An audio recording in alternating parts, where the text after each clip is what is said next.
Olá, daremos continuidade então ao estudo da nossa lição. O conselho continua. Nós vimos no tópico anterior que Jetro encontrou ali uma questão que podia melhorar no meio do povo de Israel. Estava pesado o trabalho para Moisés e, consequentemente, também estava pesado para o povo que ficava o dia inteiro em pé, aguardando que Moisés trouxesse a solução daquela questão, daquela dificuldade. A pergunta A deste tópico fala como Moisés reagiu ao sábio conselho de seu sogro. Primeiro de tudo, Moisés não teve um encontro com Deus? O próprio Deus não conversou com Moisés e falou o que ele devia fazer, mostrou o caminho. Além disso, Moisés tinha o privilégio de ouvir a voz de Deus, ter essa comunicação muito próxima com Deus.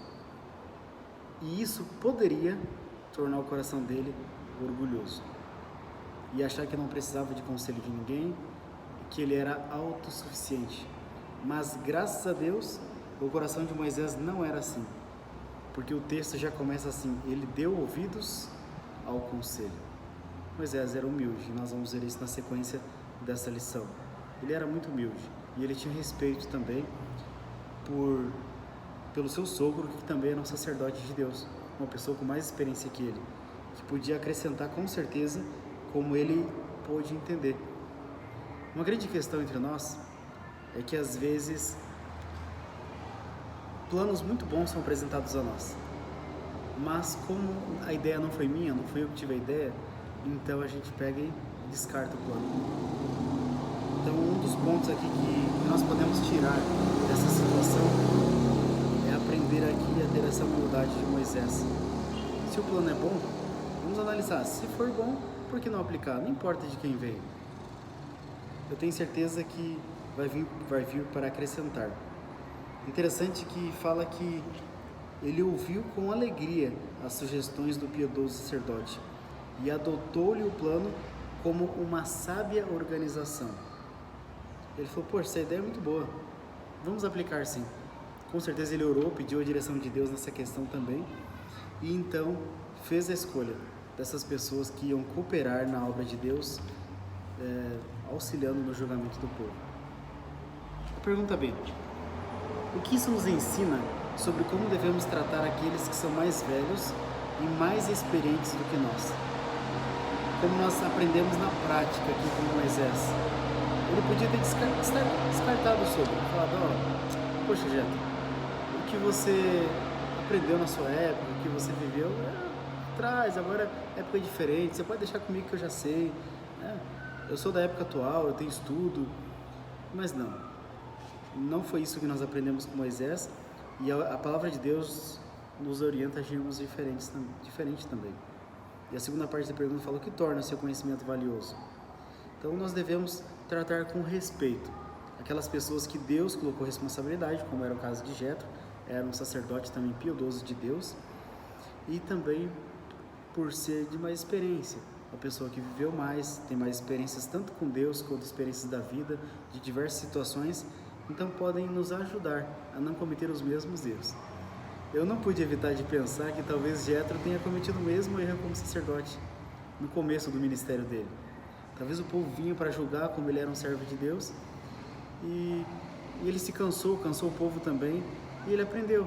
O pai de Saul instruiu ele e ele conseguiu aprender, e agora ele quis compartilhar essa experiência que ele recebeu. Talvez alguém compartilhou com ele também.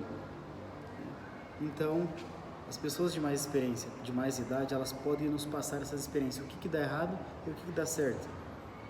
E como superar também as dificuldades, como vencer as batalhas da vida, as batalhas espirituais também. Então, o conselho deles é valioso porque eles já passaram pelas mesmas dificuldades. Interessante aqui, primeiro fala que quando nós honramos os representantes de Deus, ou mesmo as pessoas de mais idade, fala que nós estendemos essa honra ao próprio Senhor. Deus é honrado quando nós fazemos isso. E o conselho da palavra de Deus aqui é que nós devemos nos levantar diante dos idosos.